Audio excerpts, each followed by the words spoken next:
اعوذ باللہ من الشیطان الرجیم، بسم اللہ الرحمن الرحیم۔ السلام علیکم۔ سلور روک اسکولز اینڈ کالج میں خوش آمدید۔ آج کا میرا لیکچر جماعت ہفتم کے لیے ہے۔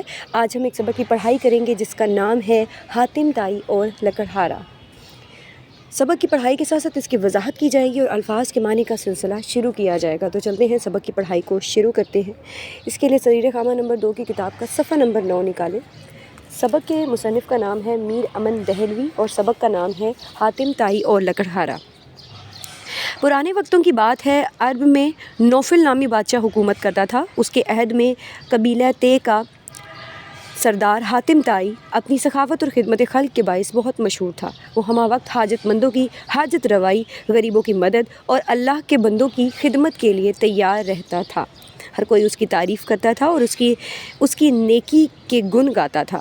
پورے ملک میں ہر کہیں اسے اچھے الفاظ میں یاد کیا جاتا تھا۔ نوفل کو اس کے ساتھ خدا واسطے کا بیر ہو گیا۔ وہ اس سے جلتا تھا کہ بادشاہ نہ ہوتے ہوئے بھی اس کی شہرت بادشاہ سے زیادہ ہے۔ چنانچہ اس نے بہت سی فوج جمع کی اور حاتم کے علاقے پر حملہ آور ہو گیا۔ حاتم نے جب سنا کہ بادشاہ نے اس کے علاقے پر چڑھائی کر دی ہے تو یہ سوچ کر کہ کوئی خون خرابہ نہ ہو اور بے گناہ لوگ نہ مارے جائیں، وہ شہر چھوڑ کر چلا گیا اور کسی پہاڑ کی کھوہ میں چھپ کر بیٹھ گیا۔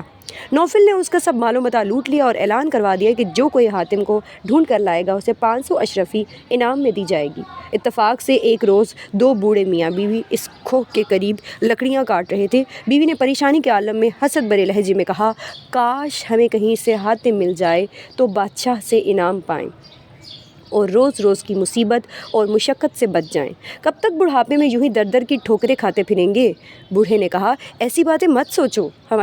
ہماری ایسی قسمت کہاں کہ حاتم ہمارے ہاتھ آئے، اتنی ساری اشرفیاں انعام میں ملیں اور ہم دکھوں سے نجات پا جائیں۔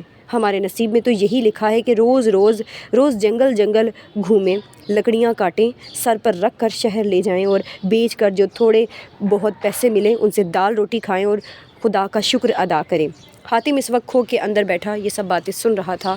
وہ یہ سوچ کر خوش ہوا کہ اس بے سر و سامانی کی حالت میں بھی خدا نے اسے کسی کی مدد کا موقع دیا ہے۔ وہ فوراً باہر آیا اور کہنے لگا، میں ہی حاتم ہوں، مجھے بادشاہ کے پاس لے چلو اور اس سے انعام حاصل کرو۔ جلدی کرو، ایسا نہ ہو کہ کوئی اور مجھے دیکھ لے اور تم ہاتھ ملتے رہ جاؤ۔ بوڑھے نے کہا، بہت بہت شکریہ، بے شک ہم مصیبت زدہ ہیں اور غربت کے ستائے ہوئے ہیں، مگر ہم اتنے ظالم اور بے حیال بھی نہیں کہ تجھے قید کرا کر خود انعام حاصل کریں اور عیش و آرام کے کچھ دن دیکھنے کی حسرت پوری کریں۔ نہیں، ایسا ہرگز نہیں ہوگا۔ اگر ہم ایسا کر بھی لیں، تمہیں قید کرا کے کچھ مال لے بھی لیں تو کب تک اس پر گزارا کریں گے؟ پھر بھی تو ہمیں محنت مزدوری کا یہی کام کرنا ہے، تو کیوں نہ اسی پر قناعت کریں؟ ہم ایسے ظلم نہیں کر سکتے۔ حاتم نے کہا، یہ ظلم نہیں ہے، میں تو خود اپنی خوشی سے تمہارے ساتھ چل رہا ہوں، بلکہ یہ تو تمہارا مجھ پر احسان ہوگا کہ تم بے سر و سامانی کے عالم میں بھی مجھے نیکی اور خدمت کا ایک موقع فراہم کر رہے ہو۔ جب بوڑھا کسی طرح بھی رضامند نہ ہوا تو حاتم نے کہا، اگر ایسا ہی ہے تو میں خود بادشاہ کے پاس جاتا ہوں اور اسے بتاتا ہوں کہ اس بوڑھے نے مجھے چھپایا ہوا تھا، اس صورت میں تمہیں سزا بھگتنا پڑے گی۔ بوڑھا اور حاتم اس بحث میں مصروف تھے کہ بہت سے لوگ جمع ہو گئے اور حاتم کو پکڑ کر بادشاہ کے پاس لے گئے۔ بوڑھا اور بڑھیا بھی روتے ہوئے ان کے ساتھ ساتھ چلتے گئے۔ جب بادشاہ کے دربار میں پہنچے تو ہر کوئی دعویٰ کر رہا تھا کہ حاتم کو اس نے پکڑا ہے، اسی لیے وہی انعام کا مستحق ہے۔ جب بادشاہ نے یہ صورتحال دیکھی تو اس کے لیے فیصلہ کرنا مشکل ہو گیا کہ اصل میں حاتم کو پکڑ کر لانے والا کون ہے۔ اس نے حاتم سے کہا کہ وہی بتائے کہ اسے پکڑ کر لانے والا کون ہے۔ اس پر حاتم نے کہا، بادشاہ سلامت، اگر سچ پوچھتے ہو تو وہ بوڑھا جو سب سے الگ ایک طرف چپ چاپ کھڑا ہے مجھے پکڑ کر آپ کے دربار میں لایا ہے، باقی سب لوگ تو انعام کی لالچ میں جھوٹ بول رہے ہیں۔ تب بوڑھے نے کہا، بادشاہ سلامت، حقیقت تو یہ ہے کہ میں بھی اسے پکڑ کر نہیں لایا، یہ خود آیا ہے۔ ہم دونوں میاں بیوی جنگل میں لکڑیاں کاٹ رہے تھے کہ میری بیوی نے یوں ہی کہہ دیا کہ اگر حاتم ہمیں مل جائے تو بادشاہ سے انعام پائیں اور ہمارے دن بھی پھر جائیں۔ حاتم یہ بات سن کر پہاڑ کی کھوہ سے باہر آ گیا اور اصرار کرنے لگا کہ مجھے بادشاہ کے پاس لے جاؤ اور انعام حاصل کر کے روز روز کی مشقت سے نجات حاصل کرو۔